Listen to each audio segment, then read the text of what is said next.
बतास समूहद्वारा पोखराको गण्डकी संग्रहालयको जग्गा र भवनमा पनि रजाई। तनहुँको मानहुङकोट समेत 50 वर्षलाई दिन प्रस्ताव। दार्चुलाको नेपाल भारत सीमा क्षेत्र महाकाली नदीमा पुल बनाउन भारत सरकार सहमत। दुई मुलुकको मित्रवत सम्बन्धलाई थप गहिरो बनाउने विदेश मन्त्री एस जयशंकरको भनाई। कोरोना संक्रमणको जोखिम पुनः बढ्दै काठमाडौँमा करिब 2 महिनापछि दैनिक संक्रमितको संख्या 500 नाघ्यो। ओमिक्रोन भेरिएन्टलाई कमजोर मानेर लापरवाही नगर्न विश्व स्वास्थ्य संगठन WHO को आग्रह। अमेरिकामा संक्रमण दर 100% वृद्धि। र इटालियन सिरिए फुटबलको पछिल्लो खेलमा युभेन्टस र नापोली बीच बराबरी। नमस्कार, कान्तिपुर डायरीका साथमा साथी सन्तोष र म दिवा। अब समाचार विस्तारमा। पशुपति धर्मशालामा 4 स्टार होटल चलाइरहेको र नारायणहिटी दरबार संग्रहालयमा रोयल बगैँचा रेस्टुरेन्ट चलाउने ठेक्का हात पारेको बतास समूहले पोखरा स्थित गण्डकी संग्रहालयको जग्गा र भवन पनि ओगटेको छ। 10 वर्षको म्याद सकिएपछि 1 वर्ष यता संग्रहालयले पटक पटक ताकेता गरे पनि बतासले छाड्न मानेको छैन। बरु पहुँचका आधारमा 25 वर्ष म्याद थप्न प्रयास गरिरहेको छ। पुरातत्व विभाग मातहत पोखराको नयाँ बजारमा रहेको तत्कालीन क्षेत्रीय संग्रहालय हाल प्रदेश संग्रहालयका रूपमा गण्डकीको शिक्षा संस्कृति मन्त्रालय अन्तर्गत छ। संग्रहालयको पश्चिमपट्टि मूल सडकसँग जोडिएको जग्गा र भवन भाडामा लगाउन पुरातत्व विभागले 2076 मा सूचना निकालेको थियो। 2067 मा सूचना निकालेको थियो। बढी भाडा कबुल गर्ने बतास ब्रदर्स मोटर प्रणालीले 2067 माघ 3 गते लागू हुने गरी 10 वर्षका लागि यो क्षेत्र भाडामा लिएको थियो। संग्रहालयले पहिले नै बनाएको भवन र झण्डै 2 रोपनी जग्गा बतासले भाडामा पायो। अहिले भएको भवनसँगै जोडेर बतासले अर्को भवन थपेर अटोवेज प्रणालीका नाममा विभिन्न गाडीको सोरुम चलाउँदै आएको छ। यति बेला मासिक 65,019 रुपैयाँ भाडा दर तोकिएकोमा प्रत्येक 2 वर्षमा 10% का दरले वृद्धि गर्ने सम्झौता थियो। पुरातत्व विभागका तत्कालीन अनुसन्धान अधिकृत मोहन सिंह लामा र आनन्द राज बतासले हस्ताक्षर गरेको सम्झौताको म्याद 2077 पुस 20 मा सकिएको थियो। म्याद सकिनु 1 महिना अघि गत वर्ष मङ्सिर 19 मा पत्र काटेर संग्रहालयले समयमै घर जग्गा खाली गरिदिन भनेको थियो। 10 वर्षमा पनि आफ्नो लागत नउठेको भन्दै बतासले बिना प्रतिस्पर्धा थप 25 वर्षका लागि सम्झौता नवीकरण गर्न संग्रहालयलाई पत्र लेखेपछि गत वर्षदेखि नै विवाद सुरु भएको हो। यसैगरी संस्कृति पर्यटन तथा नागरिक उड्डयन मन्त्रालयले नारायणहिटी दरबार संग्रहालयको परिसरमा रेस्टुरेन्ट सञ्चालन गर्न बतास समूहलाई दिएको विषयमा छानबिन गर्न समिति गठन गरेको छ। मन्त्रालयले सहसचिव होम प्रसाद लुइटेलको संयोजकत्वमा 5 सदस्यीय समिति गठन गरेको हो। समितिलाई 3 दिनभित्र आवश्यक सुझाव सहितको प्रतिवेदन तयार गर्न जिम्मेवारी दिएको संयोजक लुइटेलले बताउनुभयो। समितिमा मन्त्रालयका उपसचिव त्रय टेक नारायण पौडेल, सूर्यमणि गौतम, पुरुषोत्तम खतिवडा र सदस्य सचिव शाखा अधिकृत टङ्क बहादुर नेगी रहेका छन्। यसैबीच पर्यटन मन्त्री प्रेम आलेले संग्रहालयको संरक्षणका लागि काम अघि बढाइने बताउनुभयो। अब हाम्रो संग्रहालयमा जुन चाहिने गतिविधि भएको छ, आज पावरमा भएको बेला एउटा व्यक्तिले त्यो लिने लिजमा, भोलि अर्को पावरमा भएको बेला अर्कोले लिने, पछि अर्को पावरमा भएको बेला अर्कोले लिने, यो गर्दै जाँदाखेरि त्यहाँ त पुरै चाहिने वातावरणै धमिलो हुन्छ। त्यसो भएन त्यसको संरक्षणको निमित्त चाहे मन्त्री स्तरबाट होस् चाहे क्याबिनेटबाट होस्, यो चाहिँ हामी हटाएरै छोड्छौँ।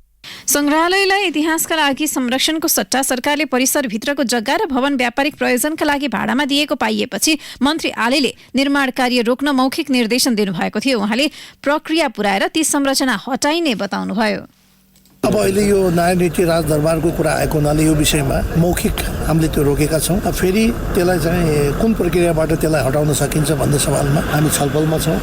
आज हामी त्यो अवलोकन गर्न जाँदैछौँ। त्यहाँ भएको कङ्क्रिट जुन चाहिने स्ट्रक्चरहरू जो निर्माण भएको छ त्यो पनि हामी हेर्छौँ र त्यसलाई कुन प्रक्रियाबाट हटाउन सकिन्छ त्यो हामी गर्छौँ। केपी ओली नेतृत्वको सरकारका पालामा नारायणहिटी परिसरमा व्यावसायिक प्रयोजनका लागि अनुमति दिएपछि विवाद उत्पन्न भएको हो। यता तनहुँको सेल्फी डाँडाका रूपमा चर्चित मानुकोट 50 वर्षका लागि लिजमा लिन बतास समूहले व्यास हिल प्रणाली खडा गरेको छ। यो कम्पनीसँग सम्झौता गर्न ब्यास नगरपालिकाले अध्ययन प्रक्रिया अगाडि बढाएको छ। नगरपालिकाका प्रमुख प्रशासकीय अधिकृत दिल्लीराम सिग्देलले बतासको कम्पनीले यो क्षेत्रमा होटल तथा रेस्टुरेन्ट चलाउने बताउनु भएको छ। उहाँले भन्नुभयो, मानुकोटमा रेस्टुरेन्ट र होटल सहितका पूर्वाधार बनाउन ब्यास हिल प्रणालीले 50 वर्षका लागि जग्गा भाडामा लिन प्रस्ताव पेश गरेको छ।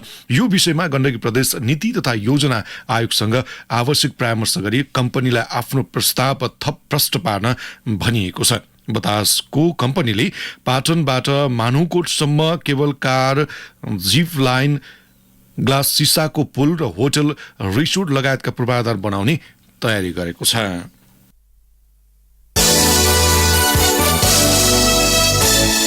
दार्चुलाको नेपाल भारत सीमा क्षेत्र महाकाली नदीमा पुल बनाउन भारत सरकार सहमत भएको छ। भारत सरकारले सो विषयमा निर्णय गरेको विदेश मन्त्री एस जयशंकरले आफ्नो ट्वीट मार्फत उल्लेख गर्नुभएको छ। प्रधानमन्त्री नरेन्द्र मोदीको नेतृत्वमा मन्त्री परिषद बैठकले महत्वपूर्ण निर्णय गरेको उहाँले उल्लेख गर्नुभयो। दार्चुला स्थित महाकाली नदीमा पुल निर्माणका लागि नेपाल र भारतबीच अब सम्झौता हुनेछ। जयशंकरले ट्वीटमा सो कार्य महत्वपूर्ण कदम रहेको भन्दै दुई मुलुकको मित्रवत सम्बन्धलाई थप गहिरो बनाउने विश्वास व्यक्त गर्नुभएको छ। महाकालीमा पुल नहुँदा सीमा वारिपारी गर्न मात्र होइन, नेपालबाट नेपाली भूमिमै आउन पनि त्यस क्षेत्रका बासिन्दाले कष्ट भोगिरहेका छन्। तुइनको भरमा वारपार गर्दा कतिपटक दुर्घटनामा पर्ने गरेका छन्। नेपालले पुल बनाउन जोड दिँदै आए पनि सीमा नदीमा भारतको सहमति बिना पुल बन्न सम्भव थिएन। गत साउन 15 गते दार्चुलाको ब्यास गाउँपालिका 2 स्थित तुइनको सहारामा महाकाली नदी तर्ने क्रममा स्थानीय जयसिंह धामी नदीमा बगेर अझै बेपत्ता छन्। नेपालको गृह मन्त्रालयले गरेको अनुसन्धानमा धामीले तुइनको सहारामा महाकाली नदी तर्दै गर्दा भारतीय एसएसबीका जवानले तुइन काटिदिएकाले धामी नदीमा खसेर बेपत्ता भएको रिपोर्ट दिएको छ। त्यसपछि परराष्ट्र मन्त्रालयले सो घटनाप्रति चासो राख्दै भारतलाई कूटनीतिक नोट पठाएको थियो, तर सो कूटनीतिक नोटको जवाफ भारतले अझैसम्म दिएको छैन। यता बढ्दो कोरोना संक्रमणका कारण भाइब्रेन्ट गुजरात ग्लोबल समिट स्थगन भएसँगै प्रधानमन्त्री शेरबहादुर देउवाको भारत भ्रमण पनि रोकिएको छ। समिट केन्द्रित देउवाको भारत भ्रमणको निर्णय मन्त्री परिषदले बुधबार मात्रै स्वीकृत गरेको थियो। समिट आगामी सोमबार र मंगलबार गुजरातको गान्धीनगरमा तय गरेको थियो। देउवा भने आइतबारै भारत प्रस्थान गर्ने तयारीमा हुनुहुन्थ्यो। समिटमा नेपाल सहित 26 देशका प्रतिनिधि सहभागी हुने जनाइएको थियो। 5 देशका राष्ट्रपति वा प्रधानमन्त्रीका साथै 15 जना विदेश मन्त्रीका साथै अनेक उद्योग व्यवसायी उपस्थित हुने निश्चित थियो। समिटकै सन्दर्भमा प्रधानमन्त्री देउवाले भारतीय समकक्षी नरेन्द्र मोदीसँग साइडलाइन वार्ता गर्ने तयारी गर्नुभएको थियो। गुजरातका मुख्यमन्त्री भूपेन्द्र पौडेलले गुजरात सहित सिङ्गो भारतमा कोरोना संक्रमण बढ्दै गएकाले समिट स्थगन गर्नु परेको निर्णय गरेको जानकारी गराउनु भएको छ। गुजरातमा बुधबार 3,000 नयाँ संक्रमित थपिएका छन् भने त्यहाँ सक्रिय संक्रमितको संख्याले 10,000 पार गरेको छ। विपक्षी कांग्रेस सहितको यस्तो महामारीका बेला समिट गर्न नहुने भन्दै स्थगनको माग गरेका थिए। सञ्चार माध्यमका अनुसार केन्द्र सरकारले पनि चासो राखेपछि समिट स्थगन गरिएको थियो। यता भाइब्रेन्ट गुजरात ग्लोबल समिट स्थगनको निर्णय भएकै दिन बिहिबार परराष्ट्र मन्त्री नारायण खड्का र भारतका विदेश मन्त्री एस जयशंकर बीच टेलिफोनमा कुराकानी भएको छ।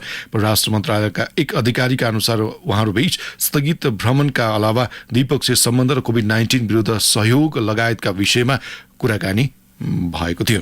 कान्तिपुर डायरीमा अब ब्रेकको पालो। ब्रेकपछि कान्तिपुर डायरीमा अब कान्तिपुर सविस्तार।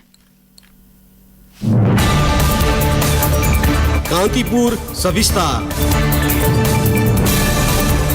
राष्ट्रिय सभाका 20 सांसदको आगामी फागुन 20 गतेबाट 4 वर्ष कार्यकाल सकिँदैछ। 20 जना मध्ये 1 जना राष्ट्रपतिबाट मनोनित भएका हुन् भने 19 जनाको लागि आगामी माघ 12 गते निर्वाचन हुँदैछ। राष्ट्रिय सभामा जुन पद खाली छ सोही पदका लागि सम्बन्धित क्षेत्रमा निर्वाचन हुने व्यवस्था अनुसार 19 पदका लागि निर्वाचन हुन लागेको हो। सोही अनुसार प्रदेश 1 गण्डकी, लुम्बिनी, कर्णाली र सुदूरपश्चिमबाट 3 जना निर्वाचित हुनेछन्। प्रदेश 2 र बागमतीबाट 2 जना राष्ट्रिय सभा सदस्य निर्वाचित हुनेछन्। निर्वाचन आयोगका अनुसार 19 पदका लागि हुने निर्वाचनमा 43 जनाले मनोनयन दर्ता गराएका छन्। राष्ट्रिय सभा निर्वाचनमा प्रदेश सभा सदस्य र स्थानीय तहका प्रमुख उपप्रमुख मतदाता रहने व्यवस्था छ। राष्ट्रिय सभा निर्वाचनका लागि कुल मतदाता 2025 जना छन्, जसमध्ये 7वटै प्रदेशका 532 प्रदेश सभा सदस्य र 1493 पालिका प्रमुख उपप्रमुख रहेको निर्वाचन आयोगले जनाएको छ। प्रदेश सांसदको 48 र पालिकाका प्रमुख उपप्रमुख तथा अध्यक्ष तथा उपाध्यक्षको मतभार 18-18 हुने व्यवस्था छ। सोही अनुसार प्रदेश 1 मा कुल 9312, प्रदेश 2 मा 9816, बागमती प्रदेशमा 9498, गण्डकी प्रदेशमा 5892, लुम्बिनी प्रदेशमा 7758, कर्णाली प्रदेशमा 4488, सुदूरपश्चिम प्रदेशमा 5646 मतभार रहेको छ। निर्वाचन आयोगले आगामी माघ 12 गते हुने निर्वाचनका लागि 7वटै प्रदेशमा 14 वटा केन्द्र तोकेको छ। निर्वाचनको तयारी बारे जानकारी दिँदै निर्वाचन आयोगका प्रवक्ता शालिग्राम शर्मा पौडेल, राष्ट्रिय सभाको निर्वाचन सरकारले मिति घोषणा गरेपछि आयोगले गर्ने सबै क्रियाकलापहरू नियमित रूपमा मिति अनुसारका कामहरू भइराखेकै छन्। 20 गते मनोनयन पत्र दाखिलाको हामीले मिति तोकेका थियौं। 9 वटा दलको 43 उम्मेदवारहरूले मनोनयन पत्र दाखिला गर्नुभयो। हामीले 25 गते अन्तिम नामावली प्रकाशित गर्ने र चिन्ह वितरण गर्ने कार्यक्रम गर्छौं र त्यसपछि प्रचार प्रसारको समय सुरु हुन्छ। राष्ट्रिय सभा निर्वाचनमा सत्तारूढ गठबन्धन सम्बद्ध दलहरूले 19 मध्ये कांग्रेसले 6, माओवादी केन्द्र र नेकपा एकीकृत समाजवादीले 5-5, जसपा 2 र राष्ट्रिय जनमोर्चाले 1 सिटका लागि गठबन्धन गरेका छन्। प्रदेश 1 बाहेक अन्य प्रदेशमा गठबन्धनको अग्रता छ। सत्ता गठबन्धन तालमेल सहित मैदानमा उत्रिँदा एमालेलाई भने आफ्नो स्थान सुरक्षित गर्न कठिन देखिएको छ। राष्ट्रिय सभाबाट हाल विदा हुन लागेका सदस्यहरूमा एमालेका 8 जना छन्। राष्ट्रिय सभा विज्ञहरूको थलोका रूपमा चिनिन्छ, तर दलहरूले चुनाव हारेका र आफू निकटकालाई माथिल्लो सदन पठाउन थालेकाले यसको गरिमा जोगाउन पनि राष्ट्रिय सभाका सदस्यहरूलाई चुनौती छ। अधिवक्ता ओम प्रकाश अर्याल पनि राष्ट्रिय सभामा सदस्यहरूको मनोनयन संविधानको मूल मर्म र भावना विपरीत हुने गरेको ठान्छन्। तब संविधानको मनसाय के हो भने राष्ट्रिय सभालाई प्रबुद्ध नागरिकहरूको सभा, अलि विशेषज्ञहरूको सभा, अलि सम्मानित व्यक्तित्वहरूको सभा बनाउन खोजिएको हो। अब त राष्ट्रिय सभामा पनि फेरि त्यही भागबण्डा अनि चाहिँ अब लेनदेन को आधारमा खालि राजनीतिक एउटा चाहिँ आधारमा मात्रै राष्ट्रिय सभामा पनि चुनाव हुने र त्यस्ता मान्छेहरू आउने, त्यस्ता प्रतिनिधिहरू आउने गर्दाखेरि संविधानले परिकल्पना गरेको जस्तो चाहिँ एउटा त्यो आदर्श अवस्था चाहिँ अहिले देखिएको छैन। तर राष्ट्रिय सभा सदस्यबाट केही अघि निवृत्त भएका नेपाली कांग्रेसका सहमहामन्त्री बद्री पाण्डे सबै दलबाट एकपक्षीय रूपमा उम्मेद्वार चयन नभएको दावी गर्छन्। स्थायी संसदको रूपमा चिनिएको माथिल्लो सदनमा कानून निर्माणमा दखल भएका उम्मेद्वारलाई यसपटक पार्टीले उठाएको उनको दलिल छ। राष्ट्रिय सभाको भूमिका, गरिमा र यसको समन्वय जुन चरित्र हो त्यो अनुसारको काम गर्न सक्नुहोस् भन्ने राष्ट्रिय सभाको मूल ध्येय हो। ध्येय अनुसार यसपटक हाम्रो उम्मेदवारी परेको छ भन्ने लाग्छ मलाई। परिपक्व व्यक्तित्वहरू चाहिँ पुग्नु भएको छ, त्यसले चाहिँ कानून निर्माणको प्रक्रिया लगायतका कतिपय राजनीतिक मुद्दाहरूमा एउटा परिपक्वता प्रदर्शन गर्नुहोला भन्ने लाग्छ मलाई। राष्ट्रिय सभामा रहेका 59 सदस्यको कुल कार्यकाल 6 वर्षको थियो, तर पहिलो एक कार्यकालका लागि गोला प्रथाबाट सदस्यहरूको पदावधि निर्धारण गरिएको थियो। त्यसमध्ये पहिलो 2 वर्षमै 19 जनाको पदावधि सकिएर निर्वाचन भइसकेको छ। आगामी फागुनमा 20 जनाको र 2 वर्षपछि अन्य 20 जनाको पदावधि सकिँदैछ। आगामी माघ 12 गते हुने निर्वाचनमा प्रदेश 1 बाट 92 जना प्रदेश सभा सदस्य र 272 जना स्थानीय तहका प्रमुख उपप्रमुख मतदाता हुन्छन्। प्रदेश 2 बाट 104 जना प्रदेश सदस्य र 268 जना स्थानीय तहका जनप्रतिनिधिले सहभागिता जनाउँदैछन्। बागमतीमा राष्ट्रिय सभा सदस्य हुने महिला र अन्यतर्फ चुन्नका लागि 109 प्रदेश सदस्य र 237 जना प्रतिनिधि चुनावमा सहभागी हुनेछन्। गण्डकी प्रदेशमा 59 प्रदेश सदस्य र 170 स्थानीय तहका प्रमुख र उपप्रमुखले 3 जना राष्ट्रिय सभा सदस्य चुन्नेछन्। 3 जना सदस्य छान्ने लुम्बिनी प्रदेशमा 81 प्रदेश सभा सदस्य र 215 स्थानीय तहका प्रमुख उपप्रमुख मतदाता छन्। कर्णाली प्रदेशमा 35 प्रदेश सभा सदस्य र 156 पालिका प्रमुख उपप्रमुख मतदानमा सहभागी हुनेछन् भने सुदूरपश्चिम प्रदेशबाट 52 प्रदेश सभा सदस्य र 175 गाउँपालिका नगरपालिकाका प्रमुख उपप्रमुखले राष्ट्रिय सभा निर्वाचनमा भाग लिँदैछन्। रेडियो कान्तिपुरका लागि के सुलामी छाने। कान्तिपुर सविस्तार।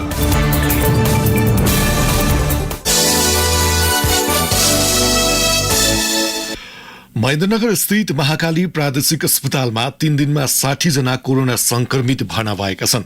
नाकामा संक्रमित देखिएका सबैलाई प्रादेशिक अस्पतालकै आइसोलेसनमा राख्ने गरिएको छ।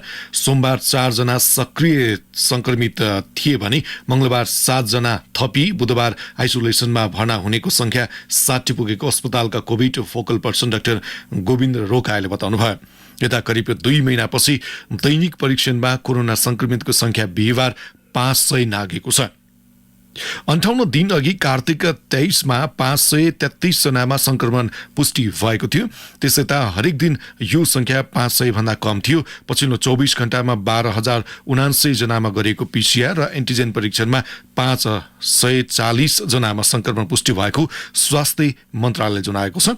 हालसम्म संक्रमणबाट मृत्यु हुनेको संख्या 11,602 पुगेको छ भने सातयता सक्रिय संक्रमितको संख्या दिनौं बढ्दो क्रममा रहेको छ।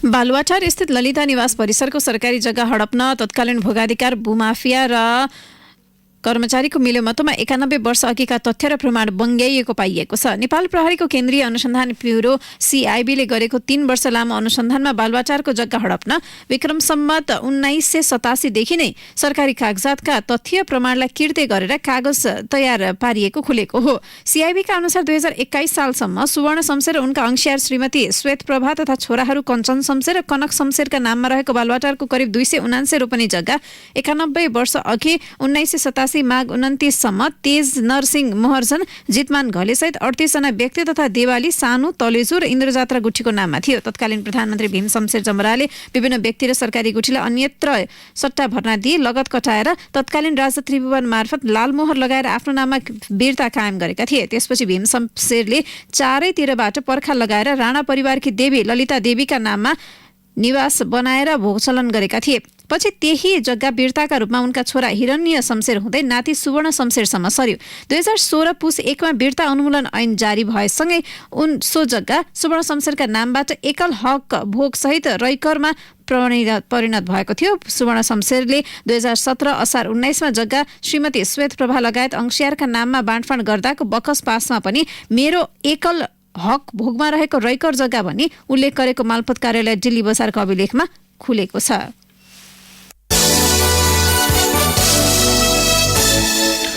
कांग्रेसको केन्द्रीय सदस्यमा निर्वाचित र मनोनित भएपछि प्रमुख 5 भातृ संघ स्वत नेतृत्वविहीन भएका छन्। नेपाल महिला संघ, नेपाल तरुण दल, नेपाल विद्यार्थी संघ, नेपाल दलित संघ र नेपाल मुस्लिम संघका अध्यक्ष केन्द्रीय सदस्य भएपछि पार्टीको विधान अनुसार उनीहरूको पद रिक्त भएको हो। तर उनीहरूले जिम्मेवारीबाट अलग भएको घोषणा गरेका छैनन्। विधानको धारा 42 मा भातृ संघको कार्य समितिका पदाधिकारी वा सदस्य पार्टीको कुनै पनि तहको कार्य समितिमा निर्वाचित वा मनोनित भए निजको भातृ संघको पद स्वतः रिक्त हुने उल्लेख छ। पार्टीको गत महिना सम्पन्न 14औं महाधिवेशनबाट तरुण दलका अध्यक्ष जितजङ बस्नेत, नेपाल विद्यार्थी संघका अध्यक्ष राजीव ढुङ्गाना र नेपाल मुस्लिम संघका अध्यक्ष अब्दुल सत्तार केन्द्रीय सदस्य निर्वाचित हुनुभएको छ। नेपाल महिला संघकी अध्यक्ष उमा रेग्मी र नेपाल दलित संघका महाधिवेशन संयोजक समिति संयोजक मीन विश्वकर्मालाई सभापति शेरबहादुर देउवाले केन्द्रीय सदस्यमा मनोनित गर्नुभएको छ।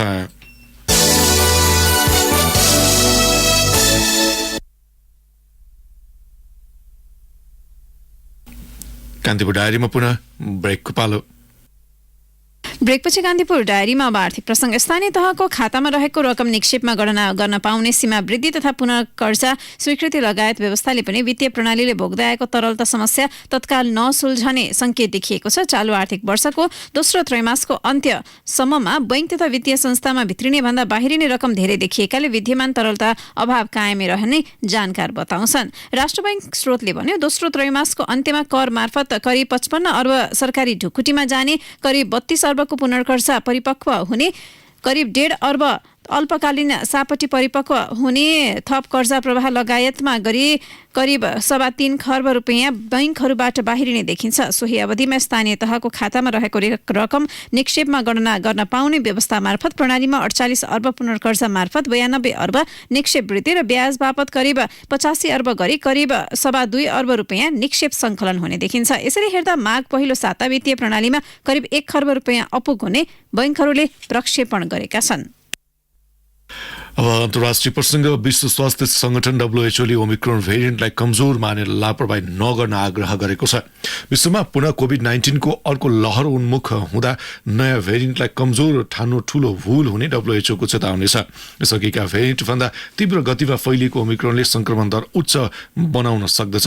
यस भेरिएन्टका कारण गम्भीर बिरामी पर्ने सम्भावना नरहे पनि संक्रमितको संख्या धेरै हुँदा स्वास्थ्य प्रणाली दबावमा आउने प्रति सचेत रहन WHO का प्रमुख डाक्टर टेड्रोस अधनोम घेब्रेयेससले बताउनुभयो। गत साता विश्वभर 71% संक्रमणको दर बढेको छ।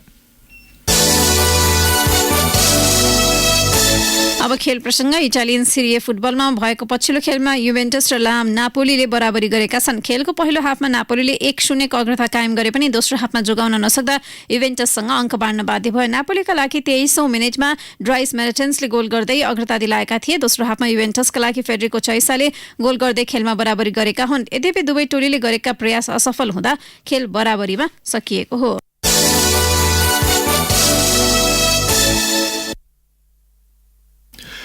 अब मौसम सम्बन्धी जानकारी। काठमाडौँ उपत्यका सहित मुलुकभर बदली हुने मौसम पूर्वानुमान महाशाखाले जनाएको छ। अधिकांश स्थानमा वर्षा र उच्च पहाडी तथा हिमाली भूभागमा हिमपातको सम्भावना रहेको महाशाखाको भनाइ छ।